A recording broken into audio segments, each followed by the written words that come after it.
Bismillahirrahmanirrahim. Assalamualaikum warahmatullahi wabarakatuh. Innal hamdalillahi nahmaduhu wa nasta'inuhu wa nastaghfiruh. Wa na'udzu billahi min shururi anfusina wa sayyiati a'malina. May yahdihillahu fala mudhillalah wa may yudlil fala hadiyalah. Alhamdulillah kaum muslimin, sahabat keluarga muslim yang dimuliakan Allah.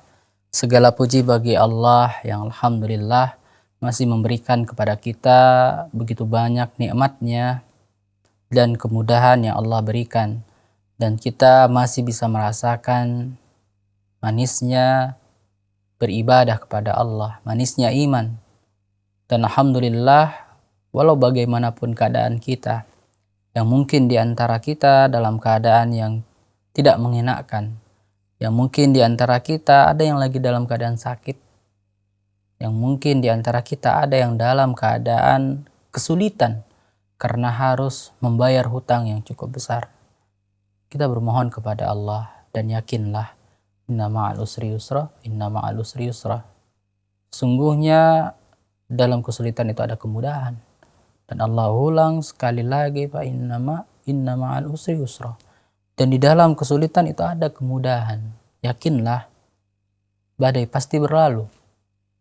Dan kemudahan itu ketika kita sabar menantinya. Dengan sabar yang semoga Allah kuatkan kita. Sehingga datanglah pertolongan tersebut, datanglah kemudahan tersebut.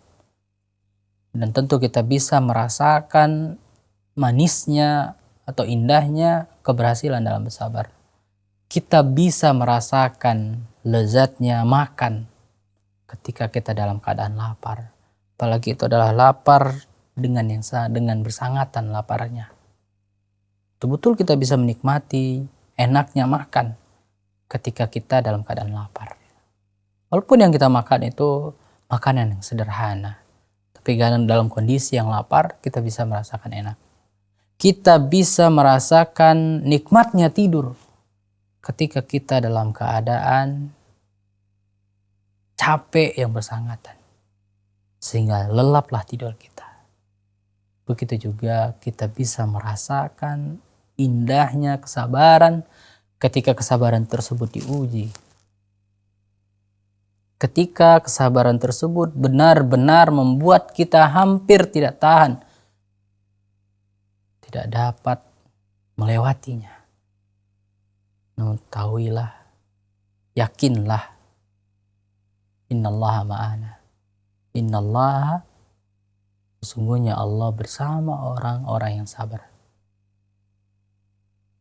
Kaum muslimin yang dimuliakan Allah, yang semoga Allah mudahkan untuk kita semua. Dan Allah berikan kesehatan bagi kita yang mungkin dalam keadaan sakit. Dan semoga hal tersebut bisa menjadi penghapus dosa-dosa kita kepada Allah. Dan Allah yang menyayangi kita. Dan tentu Allah juga malu ketika hambanya senantiasa terus berdoa dengan khusyuknya kepada Allah, meminta Allah tidak mengabulkannya. Karena Allah memiliki sifat malu. Yang sifat malu ini yang sangat-sangat kita butuhkan untuk diri kita. Sebagaimana kita sudah bahas, ya, kita sudah bahas banyak panjang lebar tentang keutamaan malu. Dan untuk saat ini, ya, di pertemuan kali ini di kajian Tazkiyatun Nufus, pembahasan tema yang kita angkat, kita akan mengambil, ya, atau juga akan melihat makna dalam hadis Nabi yang kemarin telah sering kita ulang-ulang, ya. Idalam tastahi fasna ma syi'ta. Ketika engkau tidak memiliki malu, maka lakukanlah apa yang ingin kau lakukan. Nah, kita mengambil pelajaran atau makna yang terkandung dalam hadis ini. Ini yang kita bahas di pertemuan yang kali ini.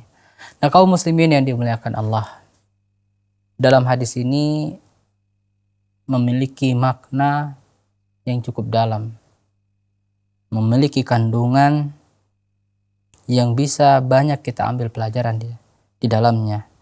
Di antara penafsiran ya, atau yang dimaknai oleh ulama-ulama kita mengenai hadis ini adalah poin yang pertama, yaitu perintah tersebut mengandung arti peringatan dan ancaman. Ya.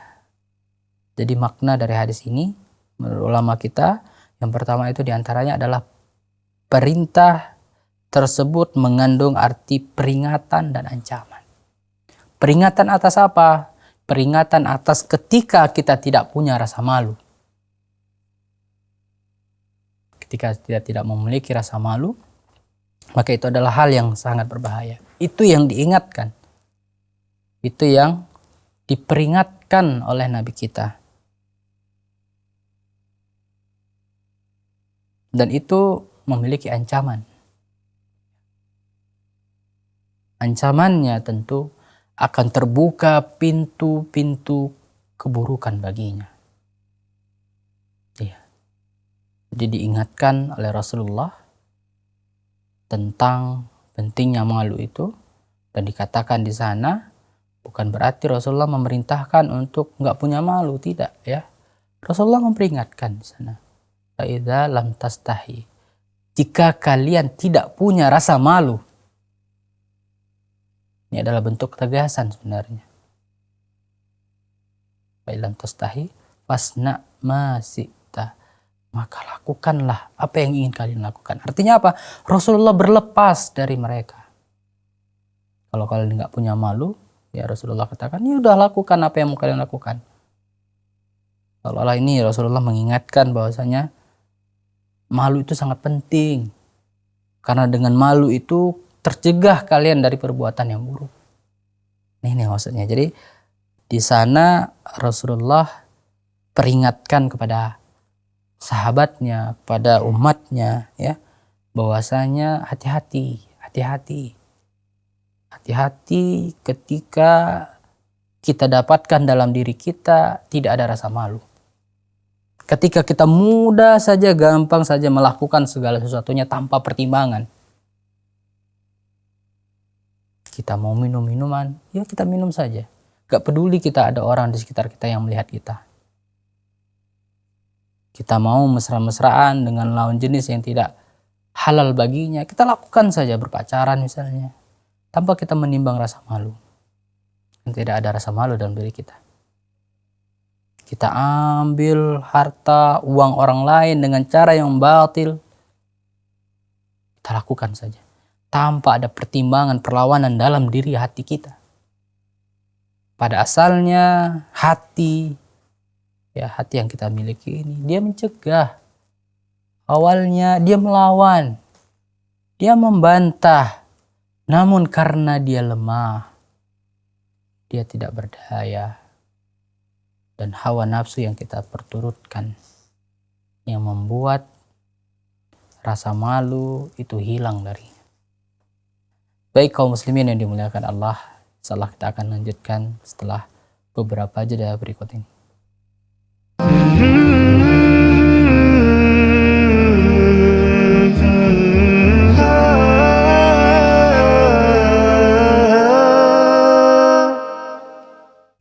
Baik kaum muslimin yang dimuliakan Allah, kembali kita lanjutkan pembahasan kita seputar makna yang terkandung dalam hadis tentang malu.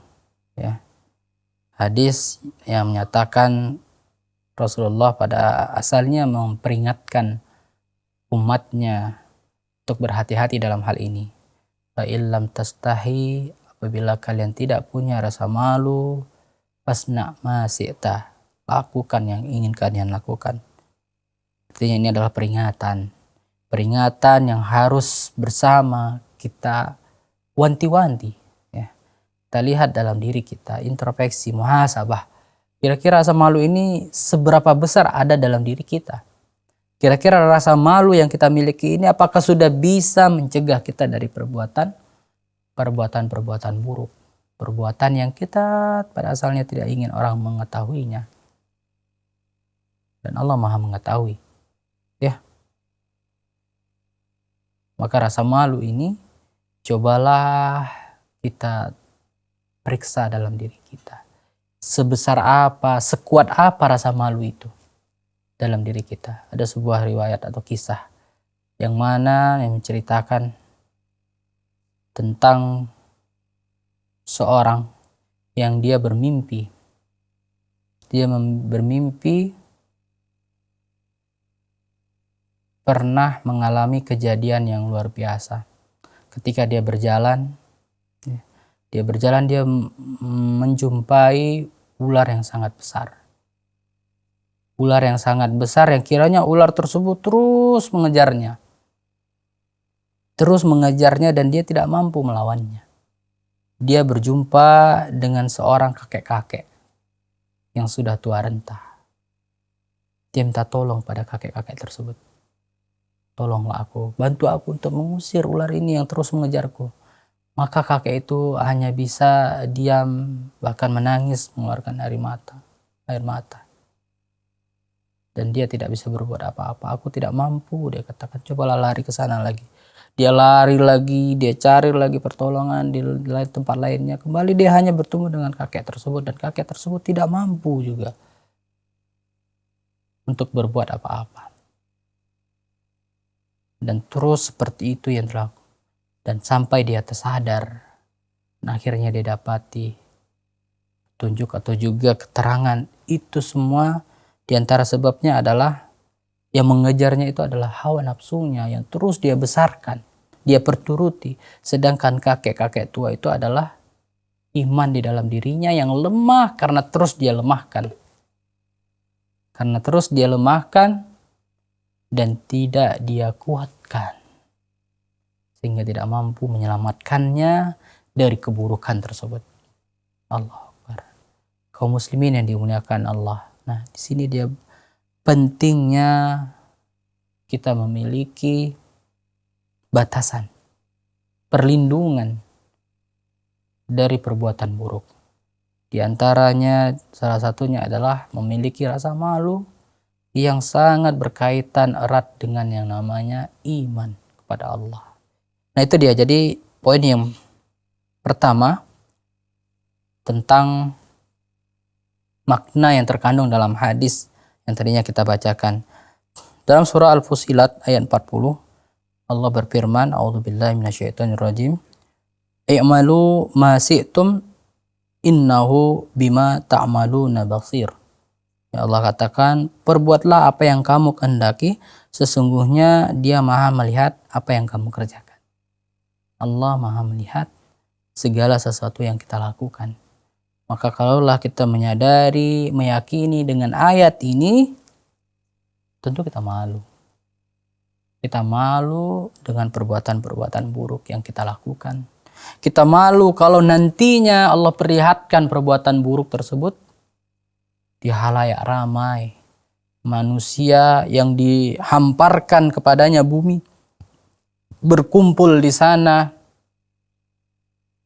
Manusia dari zamannya Nabi Adam sampai akhir zaman nantinya. Dan tatkala itu kita disidang, di peradilan yang tak ada satupun yang bisa membela kita kecuali amalan yang kita miliki. Bahkan sampai anggota tubuh kita sendiri pun bersaksi, yang kalau memang kita gunakan untuk yang baik, mereka bersaksi baik. Dan sebaliknya kalau kita senantiasa melakukan atau menggunakannya untuk perbuatan buruk, dia akan bersaksi untuk keburukan kita. Beda dengan mungkin peradilan kita yang ada di dunia, yang bisa saja hukum tersebut kita mengecoh, tipu daya, bahkan bisa kita beli. Namun tidak dengan peradilan Allah. Semuanya akan dibukakan, semuanya akan terlihat, semuanya akan berlaku secara adil. Dan kita tidak dizolimi. Karena yang bersaksi tatkala itu saksi yang bisa dipercaya apapun kesaksiannya. Maka kaum muslimin yang dimuliakan Allah, tentu kita sangat malu jikalah nanti mereka bersaksi atas kita untuk mencelakakan kita karena perbuatan buruk kita selama di dunia. Karena perbuatan buruk kita selama di dunia yang akhirnya akan menjadi penyesalan yang luar biasa. Kaum muslimin yang dimuliakan Allah Subhanahu wa taala.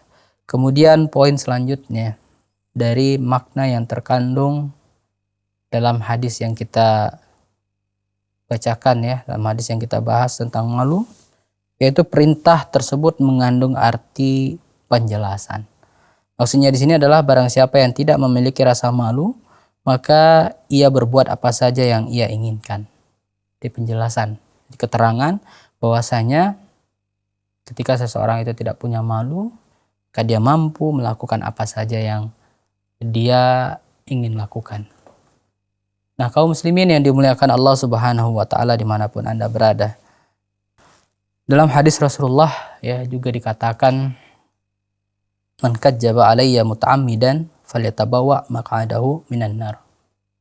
Di sini Rasulullah menceritakan, barang siapa yang berdusta kepadaku dengan sengaja atas namaku ya, adalah dia menyiapkan tempatnya di neraka.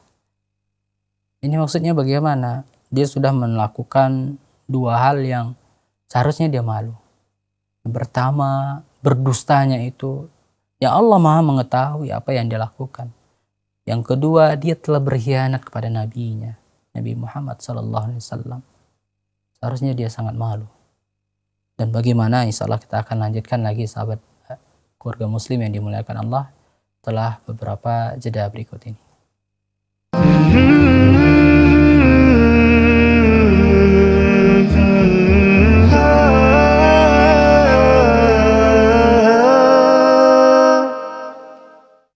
Ya baik kaum muslimin yang dimuliakan Allah, kembali kita lanjutkan pembahasan kita ya tentang makna yang terkandung dalam hadis fa illam tastahi fasna ma syi'ta. Tadi kita sudah membahas dua di antara poin yang bisa kita kupas, kita ambil dari hadis tersebut. Yang pertama adalah perintah tersebut mengandung arti peringatan dan ancaman. Yang kedua, perintah tersebut mengandung arti penjelasan. Nah, di sini arti penjelasan ya, ada hadis Nabi yang tadinya sudah kita bawakan juga, man kadzdzaba alayya muta'ammidan falyatabawwa maq'adahu minan nar. Di sini Rasulullah menggambarkan, Rasulullah tahu ternyata ya, jauh sebelum itu terjadi, Rasulullah telah digambarkan bagaimana keadaan yang akan datang. Maka banyak di sana Rasulullah menggambarkan akhir zaman itu bagaimana, tanda-tanda akhir zaman itu seperti apa. Rasulullah digambarkan oleh Allah kepadanya. Dan termasuk ini, Rasulullah tahu bakal banyak nantinya orang-orang yang dia memalsukan hadis Nabi SAW. Tujuannya tak lain tak bukan ya, membuat orang-orang yang memeluk agama Islam ini menjadi ragu, atau membuat semakin banyak orang-orang munafik yang dia ingin mencari dalil-dalil penguat pembenaran terhadap hawa nafsunya. Nah, di sini Rasulullah katakan apa? Man kadzdzaba alayya muta'ammidan, barang siapa yang dia dengan sengajanya, muta'ammidan, dengan sengajanya dia memalsukan hadis. Ya. Ini pernah terjadi di zaman Khalifah Harun al-Rasyid. Pernah orang-orang zindik, itu orang zindik adalah orang-orang yang banyak membuat hadis palsu dan juga menyebarkannya. Pernah tertangkap oleh khalifah ketika itu. Lalu ditanya kepadanya, apa sih tujuan kalian? Kenapa kalian menyebarkan ya subhat atau juga hadis-hadis palsu seperti ini? Mereka katakan apa? Tak lain tak bukan, kami ingin membuat ya kaum muslimin jauh dari Islam yang murni, jauh dari Islam yang benar, jauh dari Islam yang dibawa oleh Nabi Muhammad SAW, dengan menyibukkan mereka dengan menggunakan amalan-amalan ya, atau suatu amalan yaitu dianggap sunnah, nyatanya bukan sunnah ya. Amalan-amalan yang kiranya itu tidak dicontohkan oleh Nabi, atau membuat mereka semakin malas dengan kemajuan.